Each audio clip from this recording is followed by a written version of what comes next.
오늘도 인간과 죄에 대한 공부를 계속하겠습니다. 제3권 20강째인데요. 그릇된 사상의 주임 4번째 시간입니다. 성경 본문은 창세기 3장 1절로 7절 말씀입니다. 같이 읽도록 하겠습니다. 여호와 하나님의 지으신 들짐승 중에 뱀이 가장 간교하더라. 뱀이 여자에게 물어 가로되 하나님이 참으로 너희더러 동산 모든 나무의 실과를 먹지 말라 하시더냐.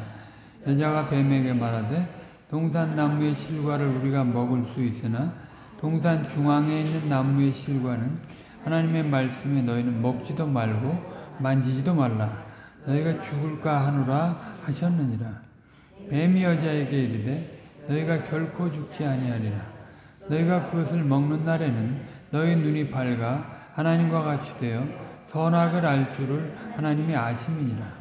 여자가 그 나무를 본즉 먹음직도 하고 보암직도 하고 지혜롭게 할 만큼 탐스럽기도 한 나무인지라. 여자가 그 실과를 따먹고 자기와 함께한 남편에게도 주매 그도 먹은지라. 이에 그들의 눈이 밝아 자기들의 몸이 벗은 줄을 알고 무화과 나무 잎을 엮어 치마를 하였더라.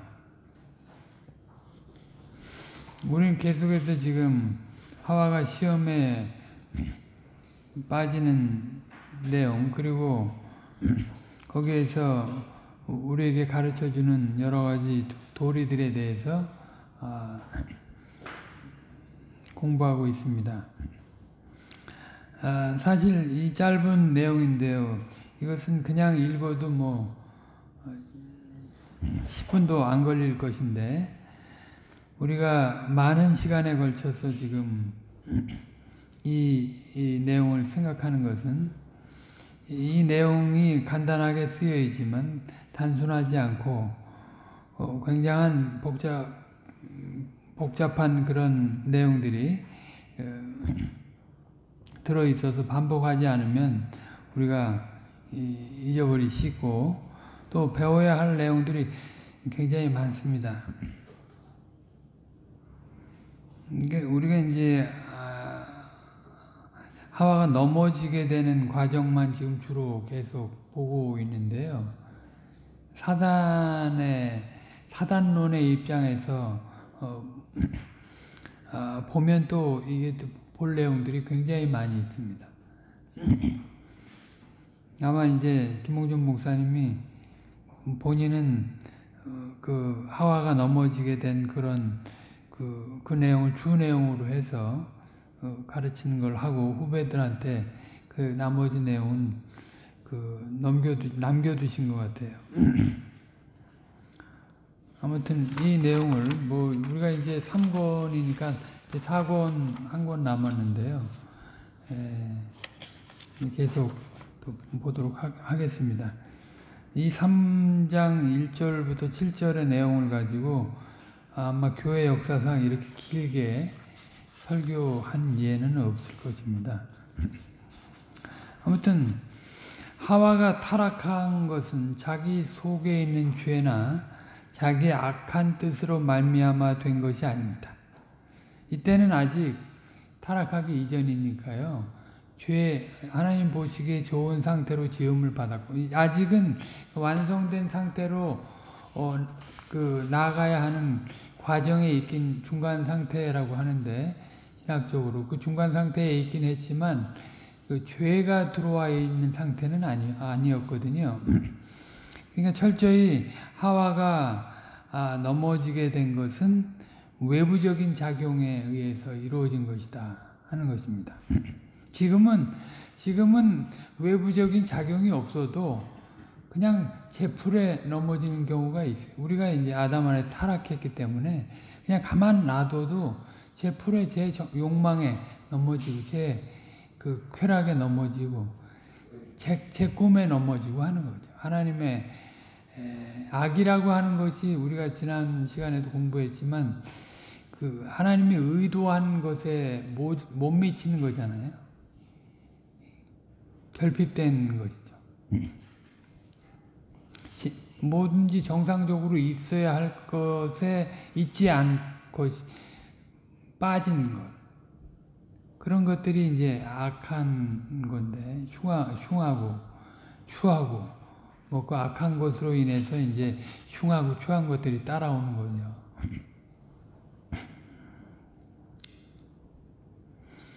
그러니까, 아무튼, 하와는 뱀의 말을 듣고 시험에 빠졌습니다.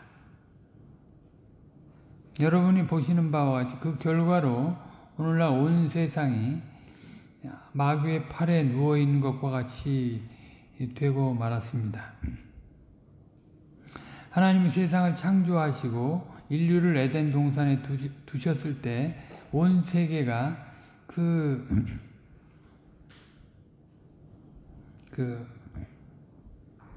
악한 자의 영향력 아래에 있었던 것이 있습니다. 요한일서 5장 19절에 보면 온 세상이 악한 자 안에 처했다. 그렇게 나와 있는데,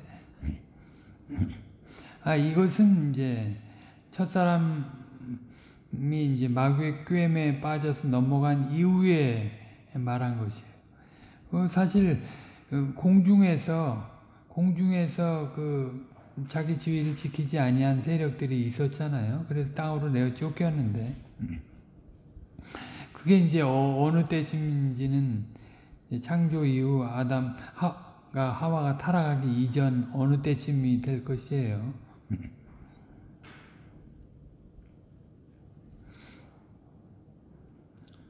마귀는 그 심심하거나 혹 별 의미 없이 사람을 시험한 것이 아니고 큰 목적을 가지고 첫사람을 넘어뜨렸습니다. 그렇게 세상에 쫓겨나와가지고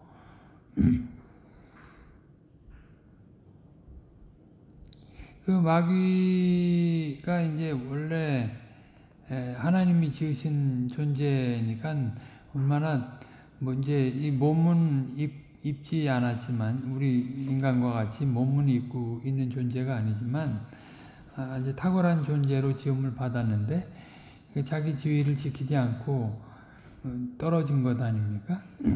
그러니까 이 마귀라고 하는 존재도 이제 뭐 조금 뛰어난 존재가 아니라 굉장한 존재예요, 사실은. 그래갖고 그 굉장한 그 생각과 의도와 목적을 가지고 이 땅에 내려와서 하나님이 지으신 사람들을 넘어뜨린 거죠.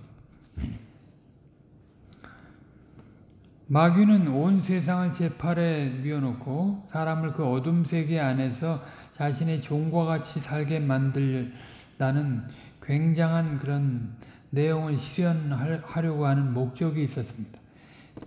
단순히 뭐 시험에서 쭉 건드리는 정도가 아니라 하나님의 소유로 있던 것을 끌어서 자기 소유로 만들고 자기 소유로 만들 뿐만이 아니라 자기가 시키는 대로 하게 만들어 버리려고 한 거죠. 그 궁극적인 동기는 악입니다. 악 이외에 다른 것이 없습니다. 마귀의 성격을 꼬집어서 그 악이나 그 악한 자라고 성경은 표현하고 있습니다. 주기도문에 다만 악에서 구하옵소서 하는 말도 사실 원문대로 번역을 하자면 오직 그 악한 자에게서 구하여 주옵소서 하는 뜻입니다. 다만 악에서 구하옵소서라는 것이 잘못된 번역은 아니지만 단순히 악이라는 도덕적 개념을 의미하기보다는 인격자, 마귀를 가리키는 것이 더 좋은 번역이 되는 것입니다. 가리킨다고 보는 것이. 예수님께서도 마태복음 3장 37절에 보면 오직 너희 말은 옳다 옳다 아니라 아니라 하라. 이에서 지나는 것은 악으로 쫓아나느니라 하였습니다. 여기서도 그냥 막연한 악이라는 관념보다는 그 악한 자라는 의미가 더 강합니다. 그 뿌리가 이제 거짓의 아비 사단에게 그 악한 자에게 있는 것이죠.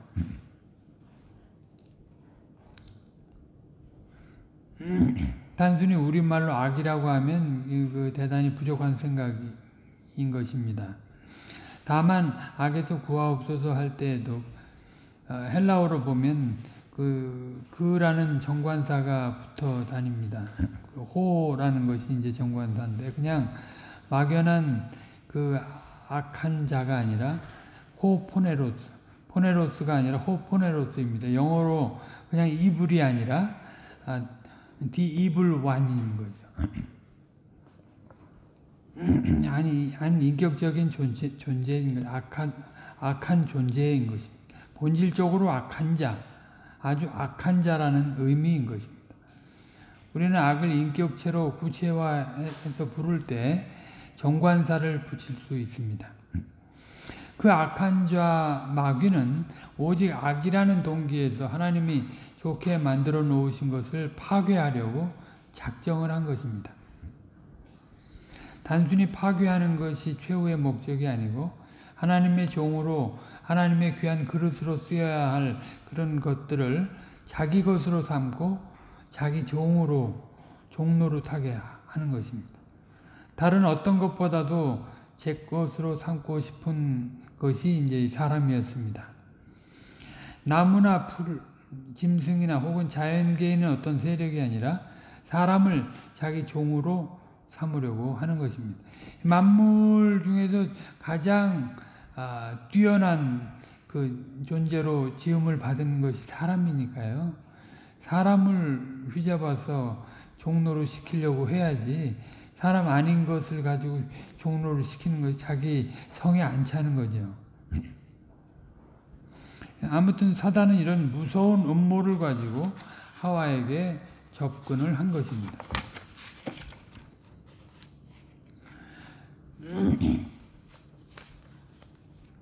마귀로서도 하늘과 땅을 뒤집는 큰 음모를 성공시킨다고 하는 것은 사실 간단한 이야기가 아니죠.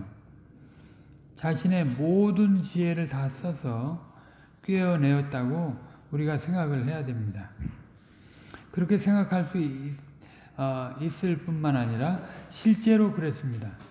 마귀가 낸 최고의 방법은 사람에게 어떤 생각을 일으키게 한 것입니다.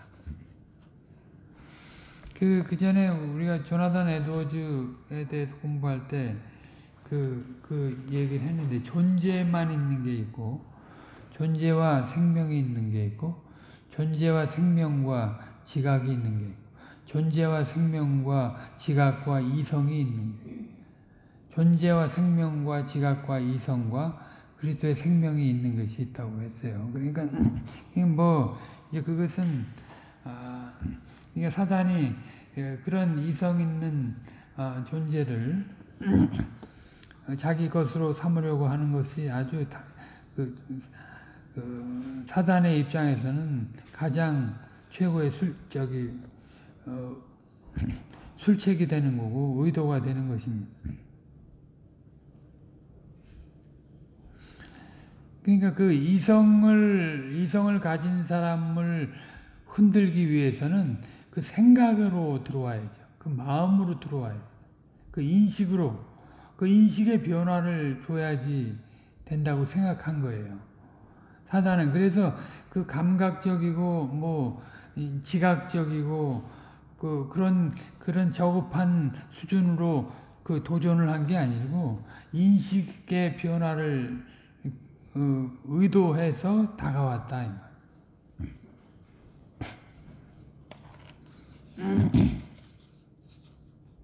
그래서 이제 마귀가 낸 최고의 방법이 사람에게 어떤 생각을 일으키게 한 것입니다.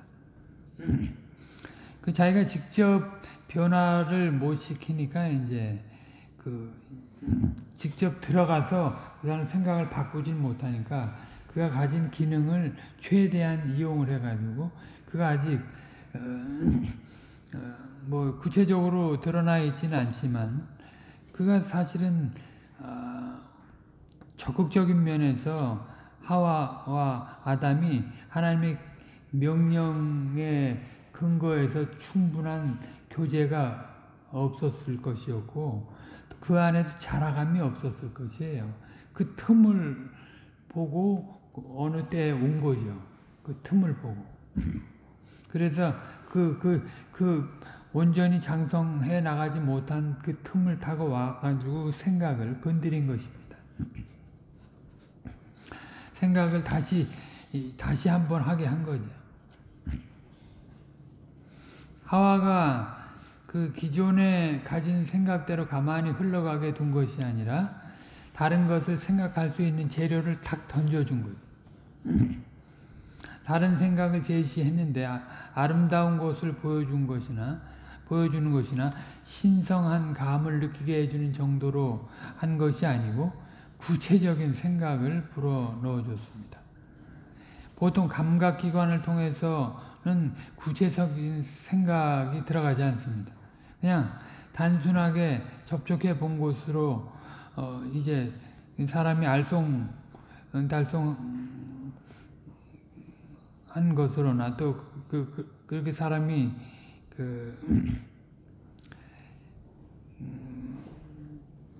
감각적인 기관을 통해서 자극받은 것으로 인해서 사람이 이상해지지 않는다.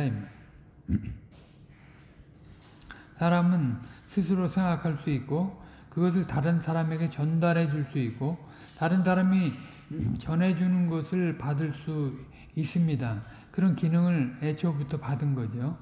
마귀는 사람이 다른 생각을 할 수 있는 그 기능을 이용을 한 것입니다. 하와를 넘어뜨리는 가장 효과적인 방법이 사람의 언어를 써서 다른 생각을 넣어주는 것입니다. 사람은 소리를 부호를 써서 이제 전달할 수 있는 기능이지요. 이것은 책이다 하면 책이라는 공통적인 개념이 있어야 합니다. 시계를 보고 책이라 하지 않는 것입니다. 책이라 말할 수 있는 요소가 있으면 다름 아닌 책인 것입니다. 사람들은 이런 공통적인 개념을 다 가지고 있습니다. 그래서 책이라 하면 그것을 보지 않아도 연상할 수 있는 것입니다. 그런 기능을 주셨죠. 아담에게 그 동물의 이름을 질 수 있는 기능을 주셨잖아요. 그 동물의 특징을 보고 그 이름을 다 줘줬잖아요. 그렇게 생각을 해가지고 그렇게 공통적으로 이해할 만한 단어를 그렇게 만들 수 있는 그런 기능이 있었던 거죠.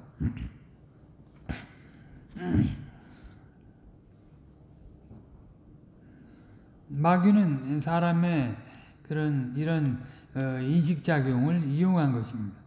그 외의 것으로는 효과적으로 미혹이 되지 않는다 이렇게 생각을 한 것입니다. 마귀는 자신의 생각을 어떻게 전달하는 것이 가장 좋을지 여러 가지로 살펴보았을 것입니다. 말을 하지 않고 할 길이 없겠나? 말이 아니라 이상한 환상으로 사람의 눈을 혹할 수는 없겠나? 하고 다 조사해 보았을 것입니다. 사실 사람이 눈에 혹해서 야단내는 것은 작은 부분에 불과합니다. 사람의 영혼의 기능을 자기 편으로 완전히 수복을 시키려면 말로 사상이나 관념을 전달하는 수단을 통하지 않고는 되지 않는 것입니다. 이 경험이라고 하는 게 그게 사상으로 자리 잡으려면 그런 공통적인 요소들이 있어야 되는 거예요. 근데 단순히 경험했다고 해서 이게 그 사람에게 한 사상으로 딱 들어가느냐? 그 객관성을 갖지 못하면 그건 주관적인 경험으로 끝나버리는 거죠.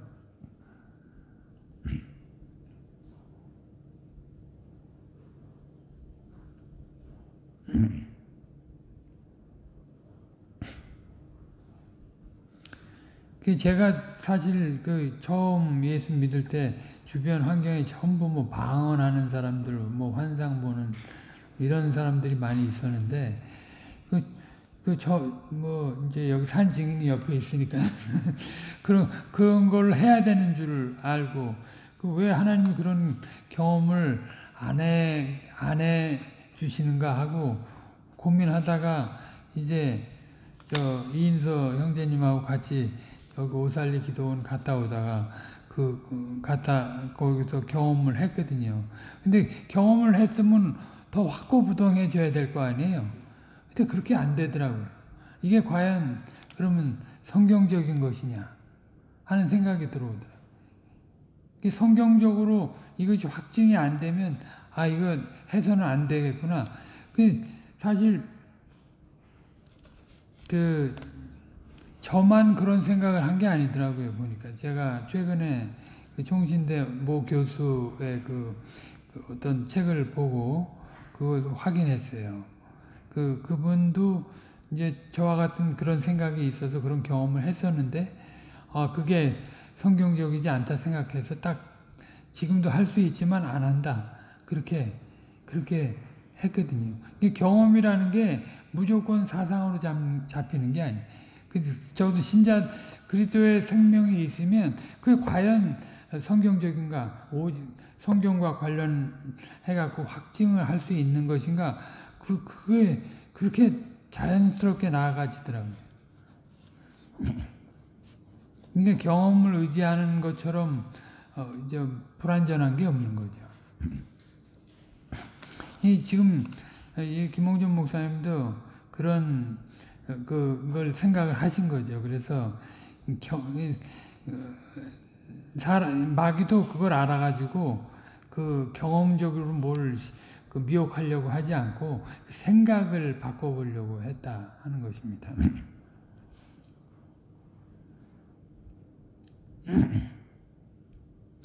사람의 영혼의 기능을 자기 편으로 완전히 굴복시키려면 말로 사상이나 관념을 전달하는 수단을 통하지 않고는 되지 않는 것입니다.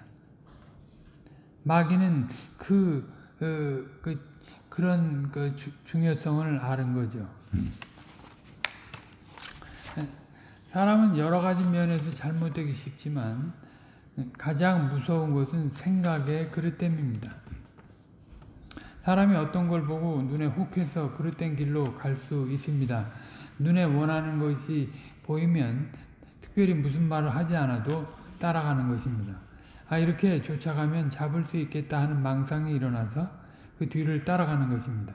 그것도 굉장히 많은 폐단과 손해를 사람에게 일으킵니다. 이런 까닭에 젊은 사람들이 허랑방탕하게 사는 것이 누가 일일이 다 교사해가지고 교수해서 하는 것이 아니라 자기 눈에 혹해서 그 길로 가는 것입니다.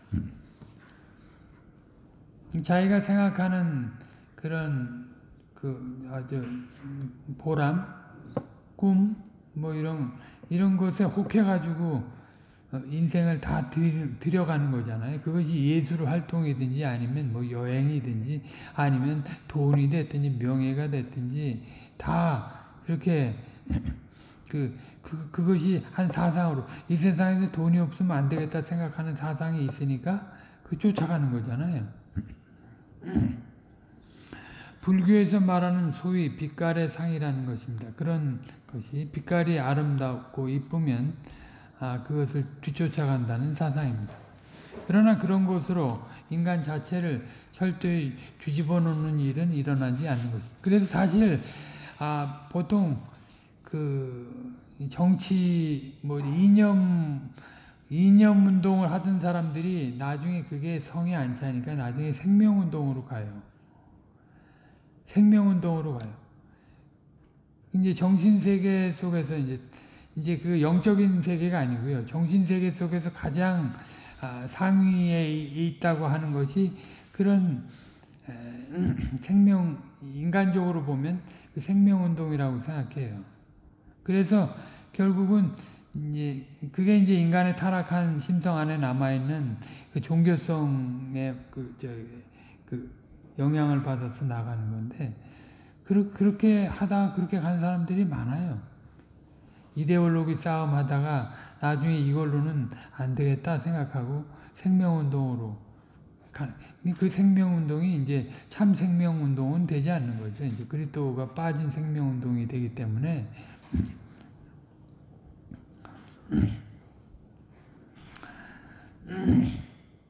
아무튼 그런 것 자체로 자기가 보기 좋게 생각하는 이 타락한 인간 안에 남아있는 가장 보기 좋은 이렇게 생각하는 것으로 그런 걸 경험하고 나가도 인간 자체를 뒤집어 놓는 일은 되지 않는 것입니다.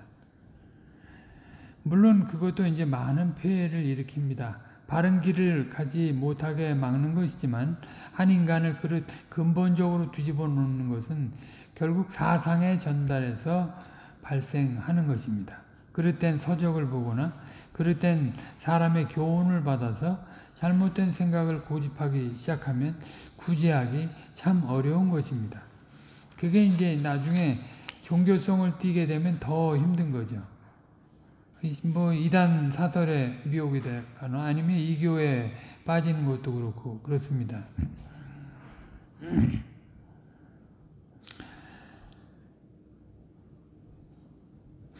사람이 그릇된 사상을 진리로 맹신하고 쫓아가는 것 같이 무서운 일이 없습니다. 과격한 사상, 반동의 사상, 허무주의 사상, 퇴폐적인 사상을 가진 사람들이 사회에 굉장한 해독을 가져오는 것입니다. 그런 사상을 가진 사람이 많은 영향력을 가지고 활동하게 하는 만큼 더 많은 해를 당하게 합니다. 한 개인이 허랑방탕하게 살면서 끼치는 악영향보다 이제 그런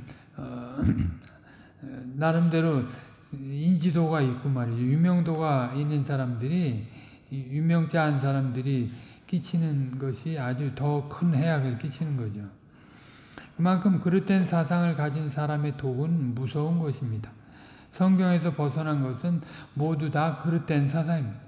그것이 아무리 뭐 인본주의, 인문주의, 나름대로 그 휴머니즘을 다 표방한다고 해도, 그리고 인간의 도덕을 다 표방한다고 해도 그것은 다 그릇된 사상이죠. 세상 사람들이 보기에 부정적이고 허무하고 반동적이고 과격한 게 전부가 아니다. 좋은 선을 포장해서도 타락한 심성 안에 남아있는 그 안에 그 일반은총으로 주어진 가운데 그 선을 포장해도 그것은 결국은 하나님께서 내신 계시의 그 구속의 경륜 가운데 들어가지 못하게 된다면 그것처럼 악한 게 없는 거죠. 하나님 나라의 거룩한 안목에서 보면 심지어 사람이 하나님을 존중한다고 할지라도 그가 하나님을 마땅히 알아야 할 대로 알지 못하면 무서운 결과를 낳는 것입니다. 이미 우리는 하와가 부족한 신관을 가지고 있었을 때 어떻게 마귀가 그 점을 공략했는지 공부했습니다. 제일 무서운 것이 그런 것입니다. 지난 시간에도 말씀드렸지만 주일에도 말씀드렸지만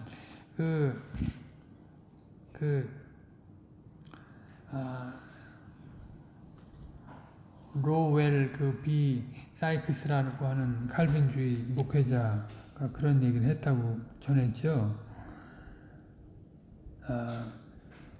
불의를 행하고도 구원받을 수 있다고 생각하는 사람들이 지옥의 가장 핵심부에 들어가게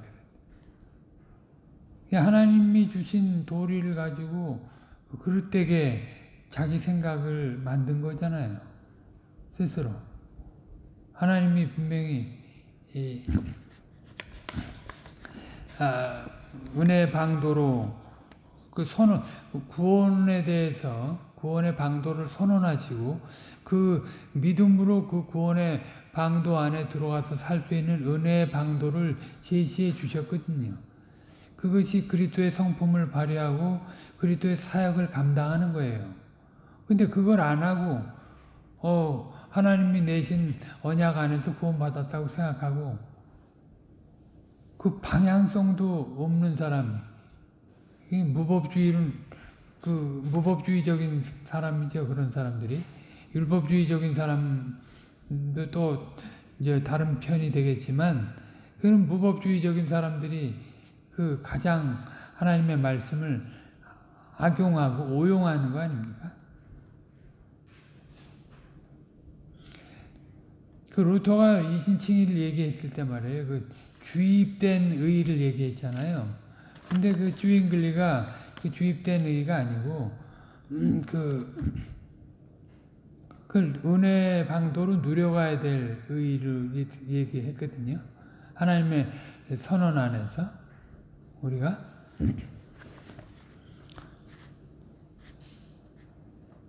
주입된 의면 사실 자동적인 선을 행해야 돼요. 루터가 그리스도의 인격이 나와야 된다고 했거든요. 근데 그 그리스도의 인격은 주입된 의로 나온다고 그래서 그게 조금 신학적으로 문제가 된 거예요. 근데 그 주님이 그리스도 안에서 이루신 그 사역을 선언하시고 우리가 그걸 믿음으로, 과연 그렇다고 믿음으로 우리는 그걸 반응하고 나가는 건데, 우리가 그걸 주입된 의가 있으면 자동적으로 그리스도의 품격을 발휘하는 건데 그거 아니고요. 우리는 말씀과 성신의 인도를 쫓아서 주님이 이루신 의를 믿음으로 누려가는 거예요. 그리고 성화도 같이 가는 거죠. 칭의만 있는 게 아니라 주님이 이루어 놓으신 성화를 같이 누려가는, 성화를 이루어서 칭의를 받는 게 아니고 칭의를 받았으니까 성화를 누려가는 거예요. 자연스럽게. 근데 그걸 안 하고 그거 받았다고 생각해버리면 이게 제일 마지막에 넘어진 사람 아니에요. 구원의 제일 마지막에서 넘어진 사람이에요. 마지막까지 와가지고. 제일 아쉽지만 제일 악한 거죠, 사실은. 거기까지 와가지고 딴짓 했으니까.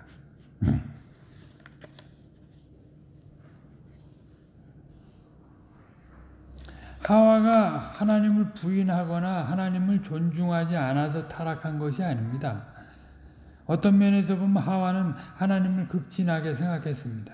하나님을 공경하고 두려운 마음은 타락 전후가 크게 다르지 않습니다. 근데 자기가 곡해한 거잖아요. 나름대로 하나님 뜻을 자기가 곡해해가지고 그걸 저질러 버린 거 아니에요? 그게 하나님의 뜻이라고 생각해요. 그러니까 하나님의 뜻에 대한 생각은 전이나 후나 같았던 거예요. 근데 그러니까 그 해석상의 문제가 있었던 거죠. 사단의 미혹을 받아가지고. 그러니까 이게 굉장히 중요해요. 그래서 해석이 성경 사실 강설 이전에 주해가 잘 돼야 되는데 그 주해는 개혁주의적인 성경 해석학적인 입장에서 주해가 이루어져야 돼요. 그래야 그 주해로 말미암는 바른 적용이 나오는 거거든요. 큰 그림 속에서 성경 전체의 큰 문맥 속에서 그 본문이 차지하고 있는 위치, 그 본문이 말하고 있는 신학, 그 내용, 본문이 말하고 있는 신앙의 내용, 그것을 구체적으로 누려가도록 해야 된다.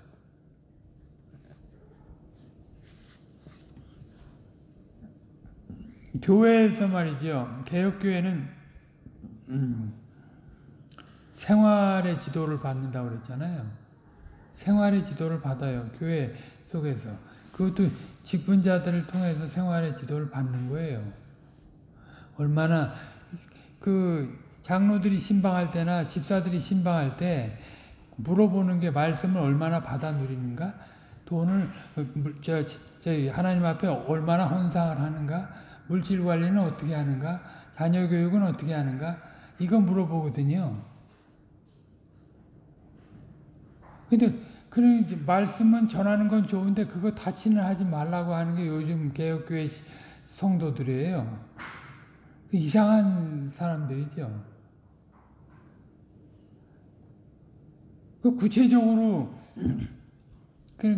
지난번에도 말씀드렸지만 서구 개혁교회는 구제를 할 때도 그 사람이 왜 구제를 받아야 될 상황이 됐는가 그걸 집사나 장로가 가서 자세히 살펴가지고 그런 부분이 그릇된 부분이 잘못 물질 관리를 해가지고 그렇게 됐으면 그걸 고치게 하고 구제를 한다고요. 그냥 배고프면 나 무조건 한 지체니까 도와야지 왜 안 돕냐고 이렇게 말해서 받는 게 아니에요. 지도를 받아야 돼요. 교회 직분자가 그러면 뭐하러 뭐 필요하겠습니까? 그냥 각자 알아서 살지. 신방은 뭐하러 받겠어요? 주님이 찾아오시는 신방을 주의를 우리가 받는 건데 그 신방을 받아갖고 어떻게 그 누려가는가 그걸 사역자들이 직분자들이 가서 살피는 거 아니에요? 그냥 와서 우리 집안 잘 되게 해달라고 축복해주고 기도해 주라는 게 신방입니까? 이렇게 봉투 준비해가지고 뭐 기존 교회들 음식 준비해가지고 와가지고 다 기도 잘 해달라. 자신들이 하는 것들 이게 자신들은 검증받을 생각이 없고 그게 아니에요. 그게 아주 무서운 일인데 그걸 아무렇지도 않게 하는 거예요. 교회 속에서. 받을 생각도 안 하고 신방 본인들이 가정 예배는 어떻게 드리는지 시간 관리는 어떻게 하는지 이걸 서로 교통을 해야 되는데 그거 건드리지 말라고 그러는 거예요.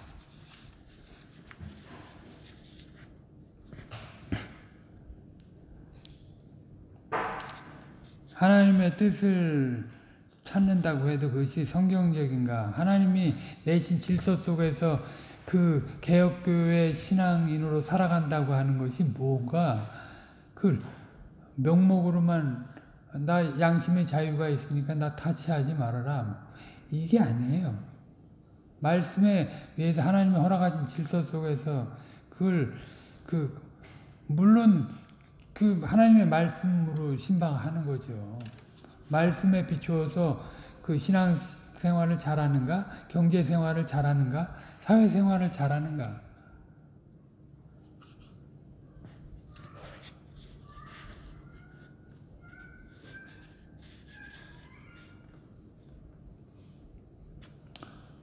아무튼 하와가 자기 잘못된 해석이 있었고요. 그 잘못된 해석이 있었기 때문에 사단이 건드리는데 그냥 넘어간 거잖아요. 그 사람이 하나님에 대한 위한다는 생각은 나름대로 가지고 있었지만 잘못된 해석과 적용이 그런 결과를 가져온 거잖아요. 어마어마한 결과잖아요. 천지 차이의 결과거든요. 하나님이 타락한 사람을 부르실 때 무서워서 벌벌 떨었던 것만큼 그전에도 하나님께 대한 존중과 두려움을 하와는 가지고 있었습니다. 그러면 하와가 왜 타락했느냐 하는 것입니다. 하나님에 대한 두려움이 없어서 그런 것입니까? 그런 생각은 뱀을 만나기 전에도 이미 품었던 생각입니다. 뱀을 만나서 그 상을 갑자기 고친 게 아닙니다. 하지만 뱀을 만나기 전부터 생각에 부족이 있었습니다. 전에 막연하고 불분명하고 불철저한 것들이 뱀을 만나서 그냥 불이 붙은 거죠.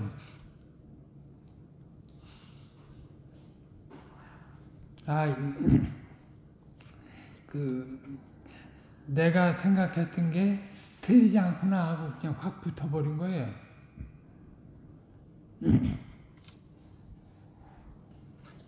그러니까 그가 그렇게 하나님이 하지 말라고 한 것에 대해서 서슴없이 선악과를 따먹게 된 거 아닙니까?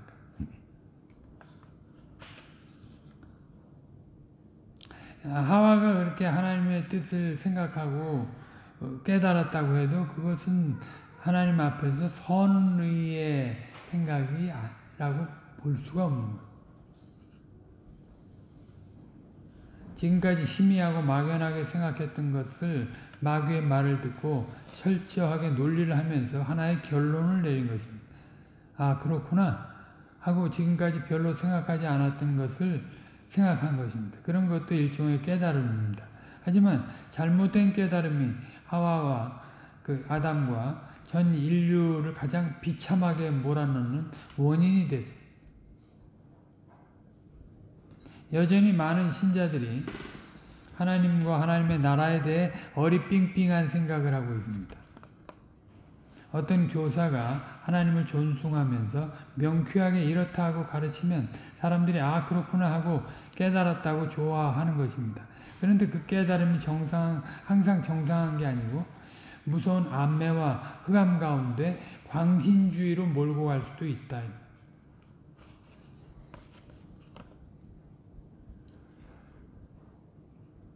근데 이제 그렇게 광신주의로 몰고 가는 예를 종말론을 가지고 또 증명을 하셨어요. 타임지를 읽어보셨는데 거기에 예수님의 재림에 대한 이야기를 한 페이지 이상 길게 써놓았다고 합니다. 재림에 대한 생각을 세 가지 그룹으로 나누어서 설명했다고 하는데 먼저는 세대주의입니다. 세대주의 이제 전철연설이죠. 미국의 히피들도 거기에 가담하고 있는데 그것이 미국을 새롭게 부흥시킬 것 같이 광고를 했습니다. 한국에 있는 목사들도 미국에 왔다 갔다 하거나 통신으로 연락해서 마치 큰 부흥운동이 일어난 것처럼 그걸 보고 이제 말하고 다닙니다. 할 릴레이라는 사람이 쓴 책에나 달라스 신학교를 중심으로 한 재림에 대한 생각입니다. 세대주의적 종말론은 예전부터 한국에서 널리 유행하고 있는 이야기입니다. 과거부터 시대의 징조를 말하면서 재림을 논합니다. 예를 들면 모두 입을 모아서 해석하기를 이방의 기약이 차는 그날 즉시 예수님은 재림하신다. 다시 말해 예루살렘이 이방 사람의 발핌에서 벗어나는 그때 예수님은 재림하신다 하는 것입니다. 여러 가지 이제 그 징조들이 있는데요. 그 중에 하나가 이제 예루살렘이 이방 사람에게 발핌에서 벗어날 때 그때 이제 예수님이 재림한다고 하는 것입니다. 재림의 한 요인이 되는 거죠. 이제 6.1 전쟁을 여기서 지금 얘기하는 건 이스라엘과 아랍과의 전쟁. 이스라엘이 아랍을 삽시간에 공격해서 예루살렘을 탈환했습니다. 세대주의자들에 의하면 그 사건은 매우 중요한 의미를 가집니다. 그들의 프로그램과 예언대로 보면 예수님은 그 이튿날에 재림을 했어야 됩니다. 그런데 그것에 대해 변호하는 말은 하나도 없습니다. 예수님은 왜 안 오나? 너희들 말대로 이방 기약이 끝났는데 왜 안 오시는가? 라고 말해도 거기에 대한 아무 대꾸가 없는 거예요. 학문을 하는 입장에서 보아도 이것은 진실한 태도가 아닙니다.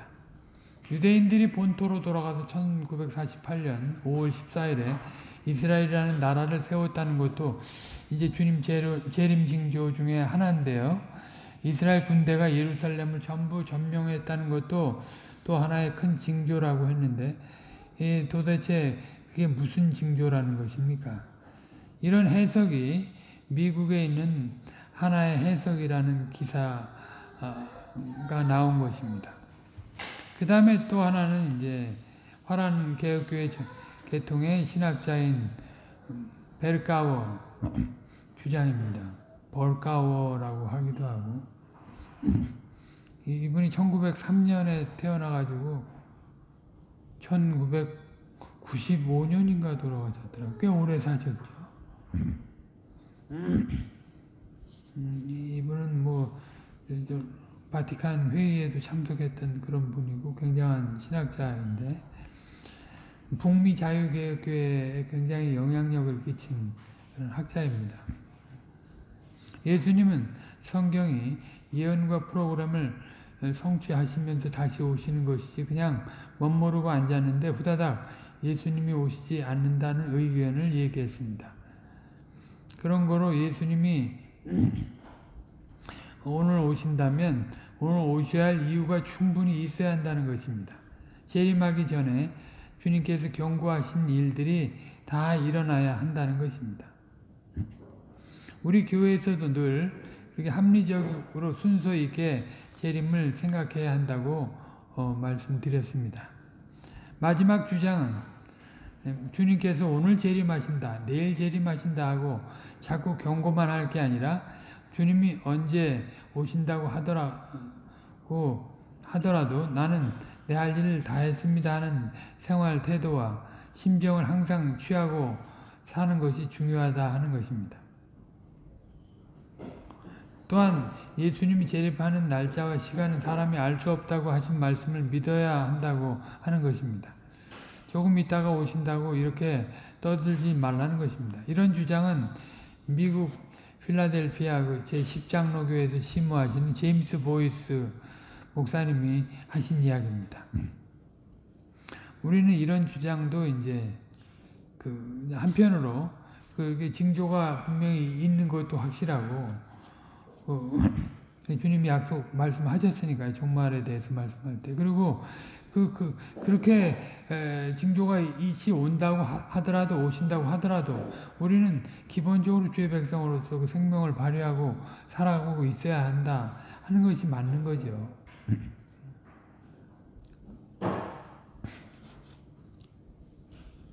처음에 말씀드린 세대주의자들의 생각은 오늘날 시작된 것이 아닙니다. 세대주의는 19세기에 영국 플리머스 형제단에서 시작되었는데 이 운동의 창시자는 존 넬슨 다비입니다. 그들의 생각은 성경과 근본적으로 다릅니다. 성경을 7세대 내지 8세대로 나눠 가지고요. 주님이 이제 무죄의 시대, 양심의 시대, 율법의 시대 이렇게 해 가지고 쭉 가르고 은혜의 시대, 교회의 시대 이런 식으로 갈라 가지고 주님이 그때마다 경륜을 바꾸는 걸로 얘기를 해요. 그러니까 이게 신관이 아주 잘못된 거죠.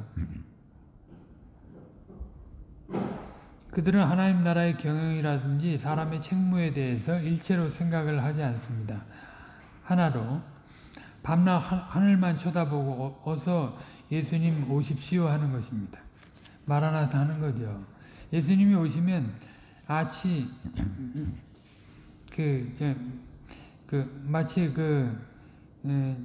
버스가 떠나기 전에 하늘로 후딱 올라가겠다 하는 생각입니다.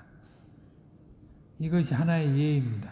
기독교 안에도 하나님에 대해서나 하나님 나라에 대해서 잘못 생각하면 그 후대에 그릇된 영향을 주는 것입니다. 그러니까 이런 사람들은 뭘 하고 있어야 돼. 신령한 일을 하고 있어야 구원된다고 생각하는 거예요. 그 가장 복이 있는 거라고 생각을 하는 거예요. 근데 우리가 밭에 있다가도 주님 부름을 받을 수 있고요. 쉬다가도 부름을 받을 수 있고, 자다가도 부름을 받을 수 있고, 밥 먹다가도 부름을 받을 수 있고, 화장실에 있다가도 부름을 받을 수 있어요, 사실. 주님의 구원을 너무 현상적으로, 인간의 경험적으로 생각을 하니까 그래요. 언약적으로.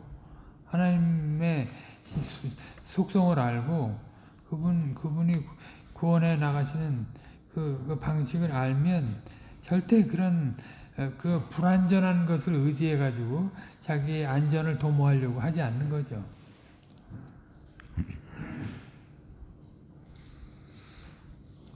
아무튼 이 사람들은 아주 이분법적인 태도로 세상을 살았는데, 언덕 위에 그 도시를 건설할 생각을 하지 않는 거죠, 이 사람. 그냥 어디 산에서 기도하다가 성경 공부하다 가는 걸 제일 좋아하는 거예요.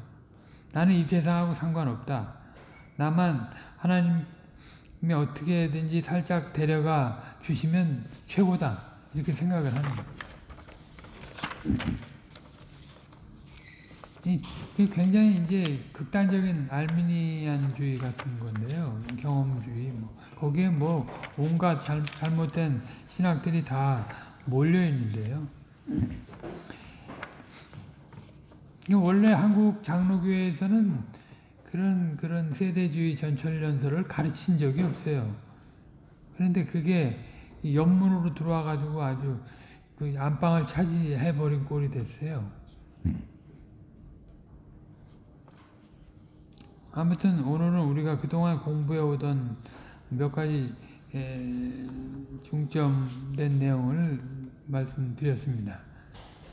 다음 시간에는 마귀가 하와에게 교사할 때 어디에다가 중점을 두고 무엇을 생각하게 했는가, 그것이 또 우리에게 무슨 의미가 있는가 하는 점을 생각하겠습니다. 그러니까 항상 그 하와가 넘어지게 된 그런 과정, 그리고 넘어지는 넘어지게 한 술책, 이것들은 에덴에서 있었던 일로 끝나는 게 아니고 오늘날에도 그대로 재현되고, 사단이 그 동일한 방법으로 그 하나님의 백성이라고 하는 사람들을 미혹하기 때문에 우리가 그래서 이런 공부를 하는 거죠.